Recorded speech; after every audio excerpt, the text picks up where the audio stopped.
All right, well, the camera battery died on me. I don't know how far through this field, and I really didn't feel like stopping and running and grabbing the other battery to swap out.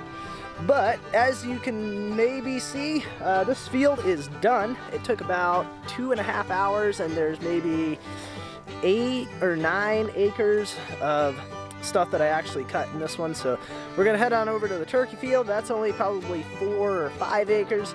So hopefully that should only take maybe another hour, hour and a half, something like that. Get that one knocked out and we can start baling.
Alrighty, well, I got this field wrapped up last night around 9:30 or so. Had to have the lights on the tractor. Fortunately, they actually do still work on this thing. I wasn't entirely sure if they were going to turn on when I flipped the switch, but they did. I'm a little surprised at how few bales I got out of this field. I was expecting a little bit more, but I think if I counted right, there's 18 in here.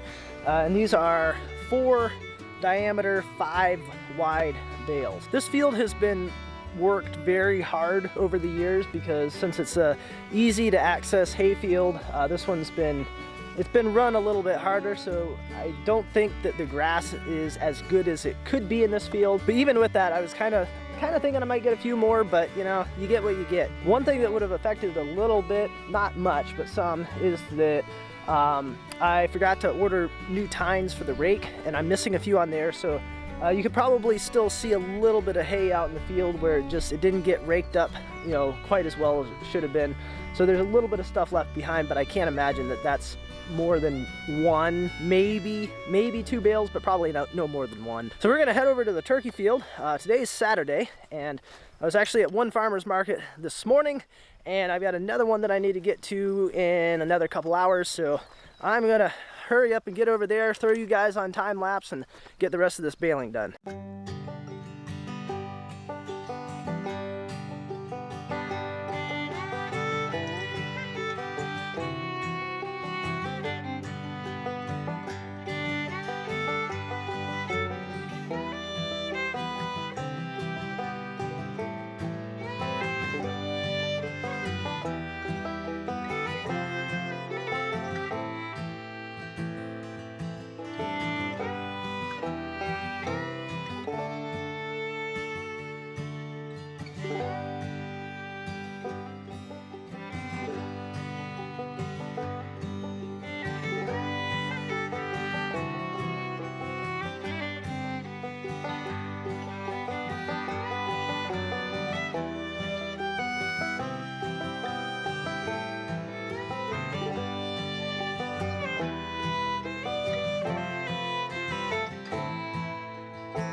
Alrighty folks, well that took almost exactly an hour to get that done, which sounds about right because I think it took like two and a half to do the Springfield, and this is maybe a little less than half as much. This is like 4-ish acres down in the bottom part, and the Springfield's around 8 or 9 acres that I mowed over there. Now what's interesting, and I had a feeling this was going to happen, I got 14 bales out of this 4 or 5 acres. And like I said earlier, I only got 18 out of that 8 or 9 acres that is over in the Springfield. So I was definitely getting a much higher bales per acre out of this than out of the Springfield. I think with a little bit of work, you know, kind of proper management of that field, I should be able to get that one up into a little bit better production, you know, over the next few years. But anywho, that is gonna do it for getting stuff baled and raked. I've got to get out of here because I need to be at a farmer's market in about half an hour, and it takes me about half an hour to get over there. So that is going to be it for today's video. As always, I appreciate you guys watching, and I will see you next time.